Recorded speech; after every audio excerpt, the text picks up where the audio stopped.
കന്യാകുമാരി വന്നതാണ് കേട്ടോ. കന്യാകുമാരി ബോട്ടിൻ്റെ അകത്താണ് ഇരിക്കുന്നത്. ബോട്ടിൽ ഇതുണ്ടല്ലോ ഈ ലൈഫ് ജാക്കറ്റ് എല്ലാം പഴയതാണ്. ഇത് ഇവിടുത്തെ മുഖ്യമന്ത്രി കാണുന്നില്ല എന്ന് പറഞ്ഞൂടാ. ഭരണകർത്താക്കളും മുഖ്യമന്ത്രിയും ഒന്നും കാണുന്നില്ല എന്ന് തോന്നുന്നു. ഈ ലൈഫ് ജാക്കറ്റിൽ ഒരു സേഫും ഇല്ല. അതായത് ഇതിൽ പിന്നെ എന്താണ് ക്ലിപ്പോ അല്ലെങ്കിൽ നമുക്ക് ഇടാൻ ഇത് വെറുതെ ഇങ്ങനെ ഇട്ടേക്കാം, വെറുതെ ഇങ്ങനെ ഇട്ടിരിക്കാം, അത്രേ ഉള്ളൂ. ഇതിൽ ഒരു സേഫും ഇല്ല, ചുറ്റി കെട്ടി വെക്കാനായിട്ടുള്ള ബെൽറ്റ് ഇല്ല, ഒന്നുമില്ല. അപ്പോൾ ഇപ്പം കടൽ പ്രക്ഷുബ്ധം എന്ന് പറഞ്ഞിട്ടാണ് ഞങ്ങളെ പെട്ടെന്ന് ഇറക്കുന്നത്. അങ്ങനെ ഇറക്കുമ്പോൾ പോലും ഞങ്ങൾക്ക് ഒരു സേഫ്റ്റി ഇല്ല ഇതിനുള്ളിൽ. പിന്നെ എന്തോന്നാണ് ഈ ഒരു ബോട്ട് സർവീസ് അവർ ചെയ്യുന്നതെന്നുള്ളത് അറിയില്ല.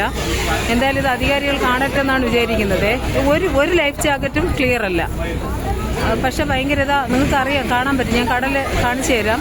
ഭയങ്കര കടൽ ഷോക്കമാണ്. അതുകൊണ്ടാണ് ഇവർ പെട്ടെന്ന് ക്ലോസ് ചെയ്തിട്ട് ഞങ്ങളെ കരയിലേക്ക് അയക്കുന്നത്.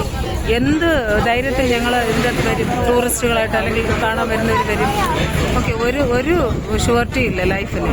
ലൈഫ് ജാക്കറ്റേ ഇല്ല, പിന്നെ ലൈഫിനെന്ത് ഷുവർട്ടി? ഓക്കെ, കടൽ കാണിച്ചു തരാവേ.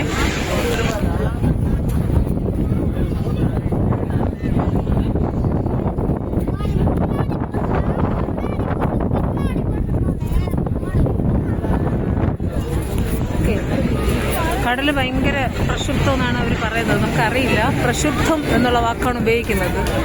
സോ ആയിരിക്കാം ഒരു വിഷയം. കാരണം നമുക്ക് കാണുമ്പോഴറിയാം നല്ല വ്യത്യാസമുണ്ട്.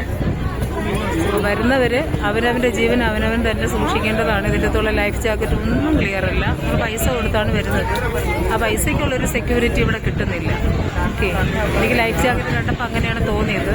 ഇതിൽ കൊളുത്തുമില്ല, ഒന്നുമില്ല. കണ്ടല്ലോ, ഈ ഒരു സൈഡേ ഉള്ളൂ, ഇപ്പുറത്തെ സൈഡിലൊന്നുമില്ല.